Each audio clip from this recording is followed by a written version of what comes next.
बिस्मिल्लाहिर्रहमानिर्रहीम। अस्सलाम वालेकुम डियर स्टूडेंट। आज हम स्टार्ट करेंगे new ninth math lecture number 13 exercise 1.3 का क्वेश्चन नंबर 6।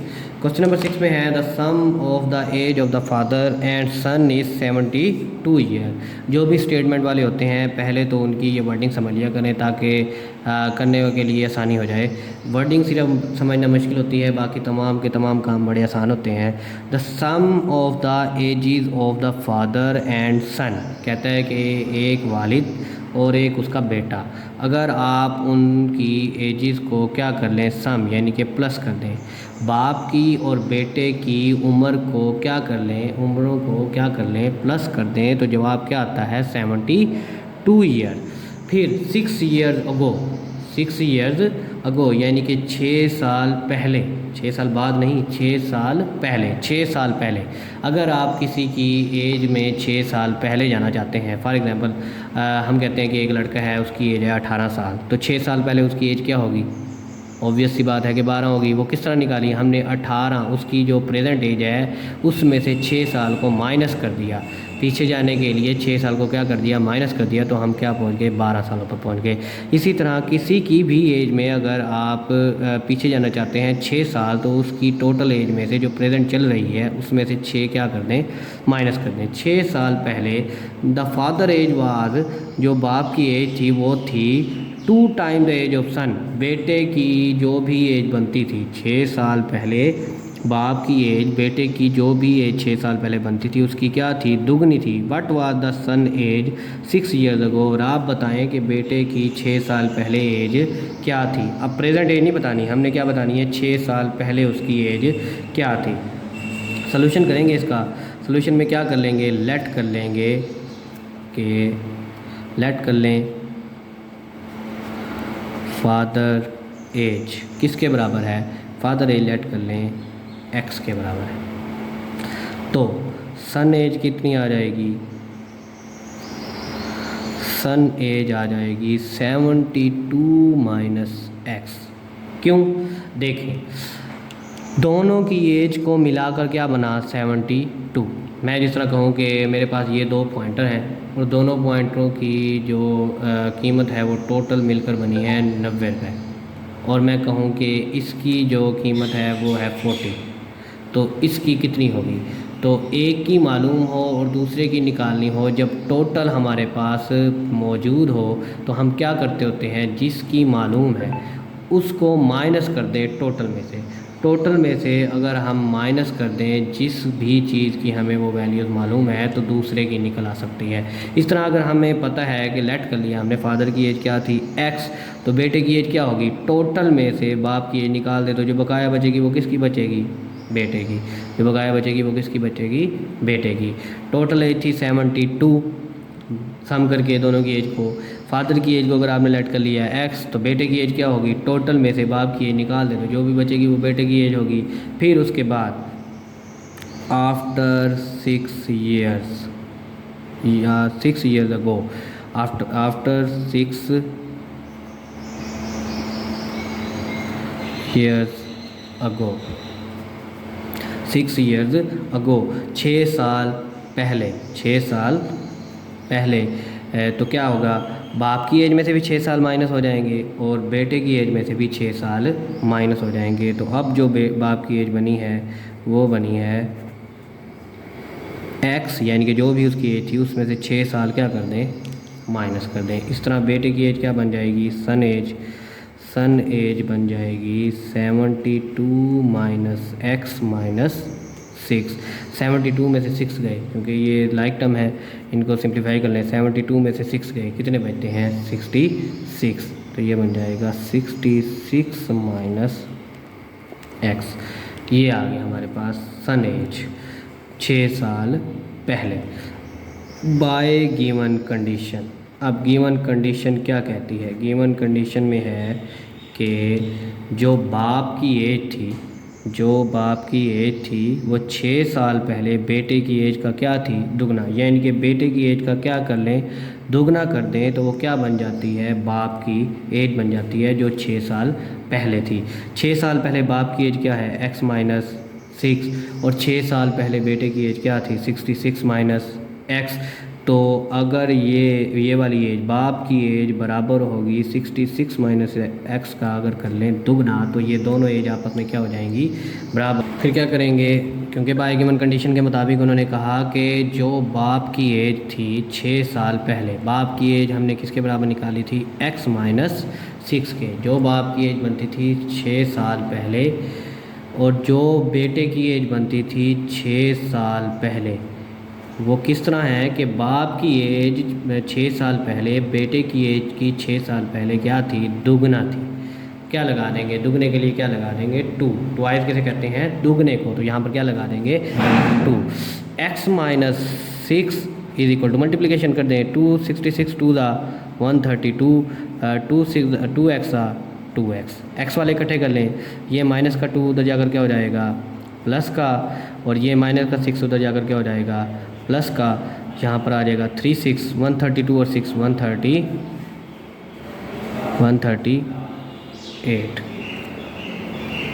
138 हो जाएगा। 266 2 का कितना होता है, 2 6 12 का 2 1 कैरी, 2 6 12 और 1 132, और माइनस 6 उधर जाकर क्या हो जाएगा, प्लस का 132। फिर इसे सिंप्लीफिकेशन करेंगे, 3 इधर मल्टीप्लाई का, इधर आकर क्या हो जाएगा, डिवाइड।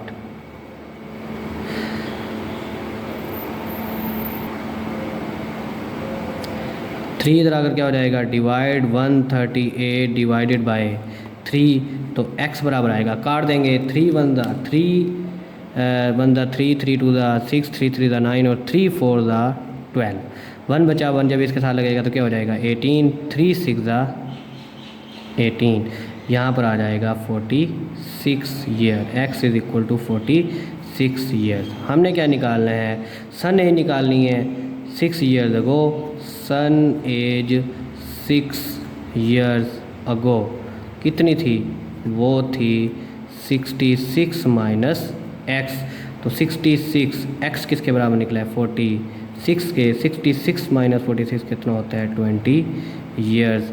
ये हमारी निकलाई सन एज 6 ईयर्स अगो।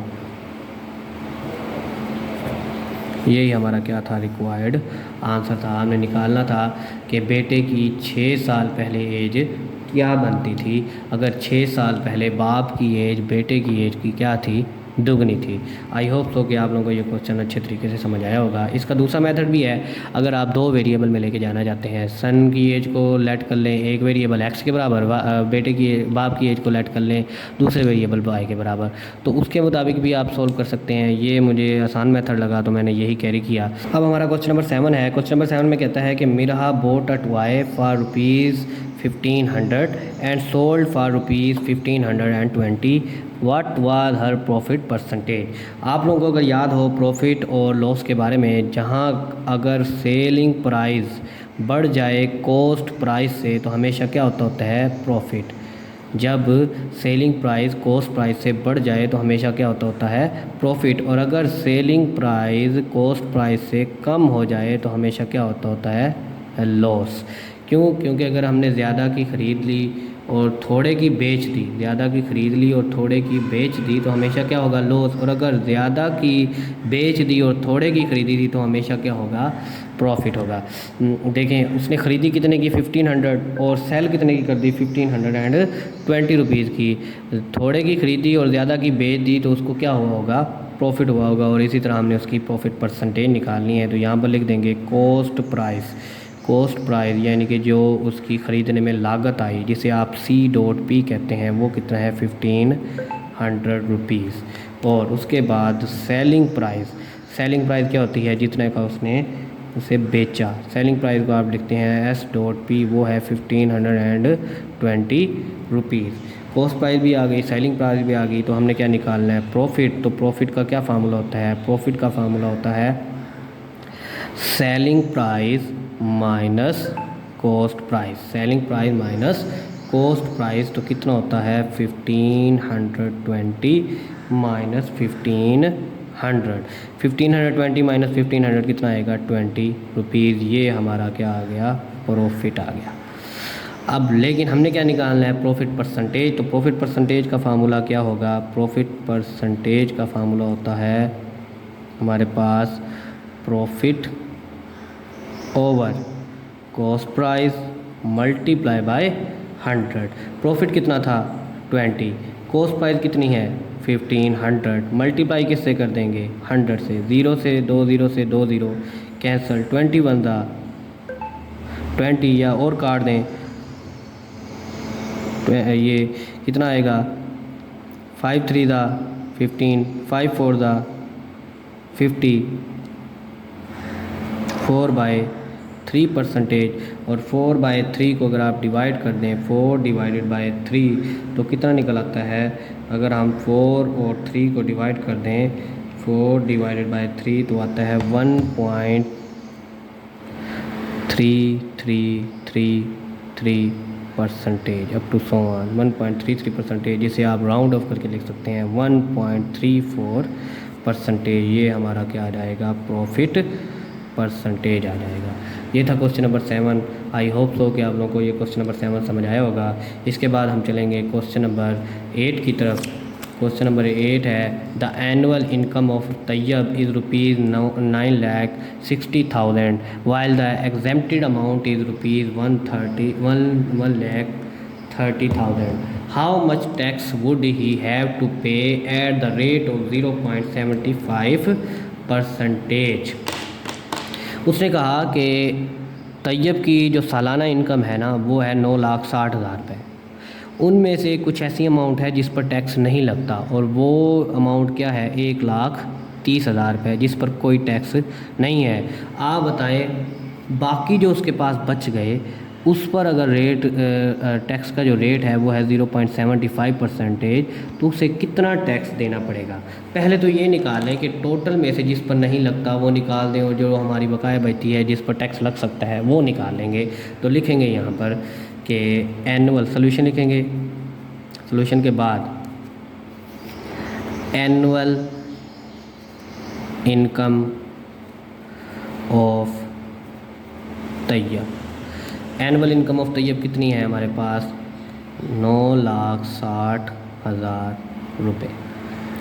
तैयब की एनुअल इनकम कितनी है 9,60,000 रुपये और जिस पर टैक्स नहीं लगता एग्जेम्प्टेड अमाउंट कितनी है, इस पर वो था 130,000। उसके बाद हम क्या करेंगे वो कीमत निकाल लेते हैं या वो पैसे निकाल लेते हैं जिस पर टैक्स लगना है। द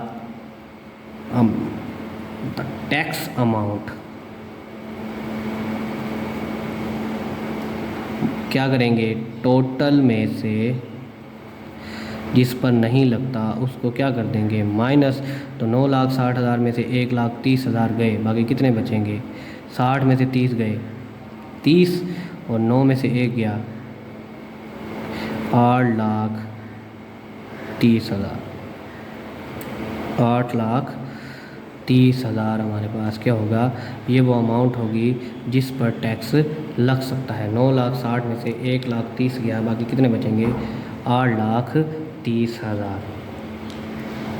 8,30,000 पर क्या होगा टैक्स लगेगा। अब टैक्स रेट जो है वो है 0.75%। ये वो टैक्स रेट है। तो अब टैक्स लगने के बाद जो हमारे पास टैक्स आएगा वो कितना है, amount of tax. Total amount कितनी है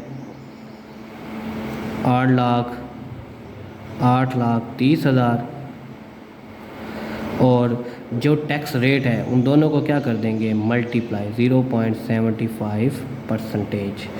8,30,000 0.75 और जब परसेंटेज ख़त्म करते हैं तो नीचे क्या आ जाता होता है 100। 2 0 से 2 0 कैंसर।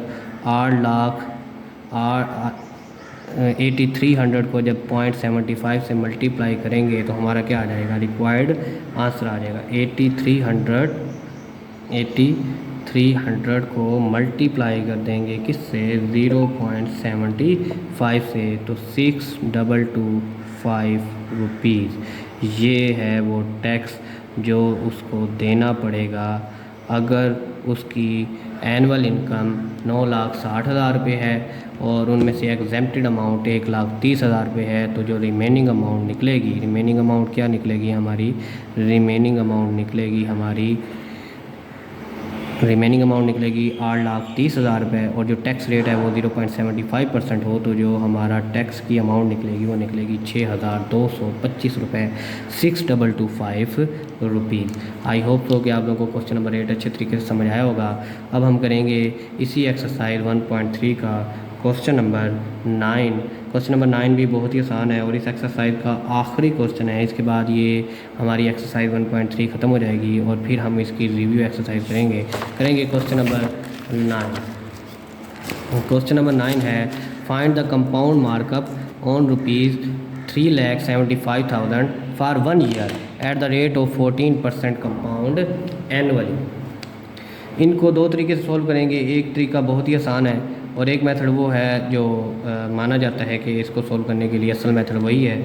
हम दोनों मेथड से करेंगे, दोनों मेथड मैं आप लोगों को साथ साथ समझाऊंगा। सबसे पहले तो देख लें हमारे पास जो प्रिंसिपल अमाउंट है, प्रिंसिपल अमाउंट वो जो हमारी ओरिजिनल अमाउंट है, प्रिंसिपल अमाउंट उसे क्या कहते हैं हम, प्रिंसिपल अमाउंट कहते हैं। प्रिंसिपल अमाउंट है हमारी जिसे पी कहेंगे, वो है 3,75,000, 3,75,000 हमारी वो अमाउंट है। फिर उसके बाद जो हमें उन्होंने टाइम कहा है, टाइम कितने का कहा है, 1 साल का, तो टाइम कितना है 1 ईयर, 1 साल का टाइम है। और फिर जिस रेट के साथ हमें ऊपर जाएंगे पैसे वो कितना है 14% है, वो रेट कितना है 14% है। और जो हमने उसे पैसे ऊपर देने हैं कंपाउंड मार्कअप, वो कितना है जिसे आप आई कहते हैं, वो हमने निकालना है। तो क्या करेंगे हम, कंपाउंड मार्कअप निकालने से पहले क्या करेंगे, हम वो वैल्यू फाइंड आउट कर लेंगे, हम फाइनल वैल्यू निकाल लेंगे मार्कअप वाली। तो फिर हम वहाँ से क्या निकालेंगे, कंपाउंड मार्कअप निकाल लेंगे। कंपाउंड मार्कअप के लिए तो we have to find final value after markup. हम फाइनल वैल्यू बाद में निकालेंगे जब हम मार्कअप निकाल लेंगे। और मार्कअप को किससे डिनोट करते हैं, ए से। अब आप लोगों ने पढ़ा होगा, पिछली क्लासेस में भी ये वाले फार्मूले आए हैं। We know that P A किसके बराबर होता है, ए बराबर होता है पी मल्टीप्लाई बाय 1 + R/100 और ऊपर पावर क्या होती है टी। ये वाला फार्मूला है कंपाउंड मार्कअप में, टाइम में, प्रिंसिपल अमाउंट में। तो ये वाला फार्मूले में हम वैल्यूज पुट कर देंगे, ए निकालेंगे पहले और फिर उसके बाद हम कंपाउंड मार्कअप निकालेंगे। पी प्रिंसिपल अमाउंट हमारे पास कितनी है, प्रिंसिपल अमाउंट के बारे में पुट कर देंगे। फिर 1 + R/100, 1 + R किसके बराबर है, R हमारे पास है 14 के, और नीचे क्या आ जाएगा 100। टाइम किसके बराबर है, टाइम है 1 ईयर के, मल्टीप्लाई बाय पी किसके बराबर है 3,75,000। सोल्व कर लेंगे इसे, सोल्व करेंगे तो 1 + 14 को डिवाइड करेंगे 100 से तो आएगा 0.14 मल्टीप्लाई बाय 3,75,000 तो 1.14 हो जाएगा, ये 1.14 हो जाएगा और 3,75,000। इन्हें मल्टीप्लाई करेंगे, मल्टीप्लाई करने से हमारा जो ए निकलेगा वो निकलेगा 4,27,500 रुपये, 4,27,500 रुपये। अब हम निकालेंगे कंपाउंड मार्कअप।